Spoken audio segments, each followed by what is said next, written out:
ಅದೇ ಅಲ್ವಾ ಅಪ್ಪ ಅಂದ್ರೆ. ಇಂಥ ಒಳ್ಳೆ ಮನ್ಸಿರುವಂತ ಅಪ್ಪನ ವಿರುದ್ಧನೇ ಎಂತೆಂತ ಕೆಟ್ಟ ಪ್ಲಾನ್ ಮಾಡಿದ್ದೆ ಅತ್ತೆ. ತಪ್ಪಾಗಿ ಅರ್ಥ ಮಾಡ್ಕೊಂಡಿದ್ದೆ. ನಾವು ರಕ್ತ ಹಂಚ್ಕೊಂಡು ಹುಟ್ಟತೆ ಹೋದ್ರು ನಿನ್ ರಕ್ತನ ಧಾರೆ ಎರೆದು ನನ್ನನ್ನು ಕಾಪಾಡಿದ್ಯಾ. ನಾನು ಅಹಂಕಾರದಿಂದ ಈ ತರ ಎಲ್ಲ ನಡ್ಕೊಂಡ್ಬಿಟ್ಟೆ.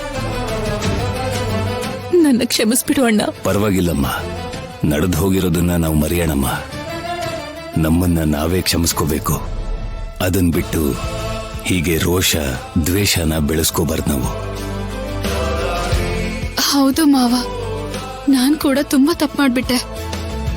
ಇನ್ಮೇಲಿಂದ ನನ್ ಡ್ಯಾನ್ಸ್ ಕ್ಲಾಸಲ್ಲಿ ಕೂಡ ಕ್ಲಾಸಿಕಲ್ ಡ್ಯಾನ್ಸ್ನೇ ಕಲಿಸ್ತೀನಿ. ಊರಿನ ಮರ್ಯಾದೆ ಸಂಸ್ಕೃತಿನ ಕಾಪಾಡ್ತೀನಿ. ಅದನ್ನೇ ಮಕ್ಕಳಿಗೂ ಹೇಳ್ಕೊಡ್ತೀನಿ.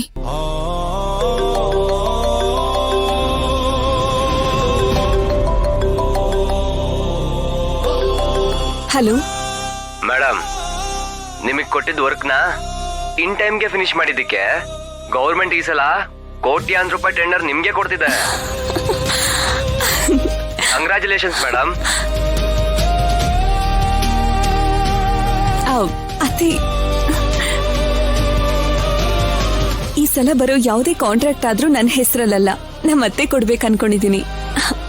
ಈ ತರ ಕೆಲ್ಸದ ವಿಚಾರದಲ್ಲಿ ನಮ್ಮ ಅತ್ತೆ ಎಲ್ಲರಿಗಿಂತ ಒಂದ್ ಕೈ ಜಾಸ್ತಿನೇ ಇದ್ದಾರೆ. ಅವಕಾಶ ಇದ್ರೆ ನಮ್ಮ ಅತ್ತೆ ಹೆಸರನ್ನೇ ರೆಫರ್ ಮಾಡಿ. ಇದು ಕೂಡ ಮುಂಚಿನ ಟೆಂಡರ್ ಥರನೇ ನನಗ್ ಮೋಸ ಮಾಡಲ್ಲ ತಾನೆ?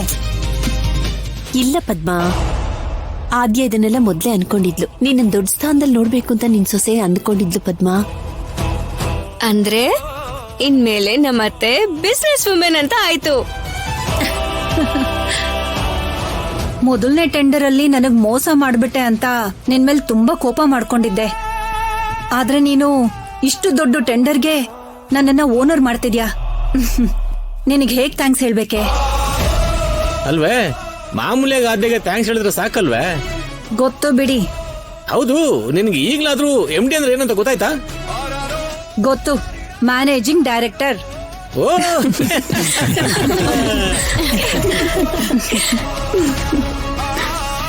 ನನಗೆ ಅವಕಾಶ ಕೊಡ್ಸಿದ್ಲು ಅಂತಲ್ಲ, ಇವತ್ತಿಂದ ನನ್ಗಿರೋದು ಒಬ್ಳೇ ಸೊಸೆ ಆದ್ಯ.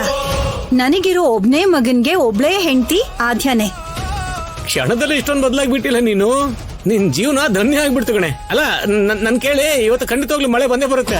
ನೀವೇ ತಾನೇ ಹೇಳಿದ್ದು ಸಮಯ ಸಂದರ್ಭ ಬಂದ್ರೆ ಮನುಷ್ಯರು ಬದಲಾಗ್ತಾರೆ ಅಂತ. ಏನೋ ನನ್ನಲ್ಲೂ ಕೂಡ ಬದಲಾವಣೆ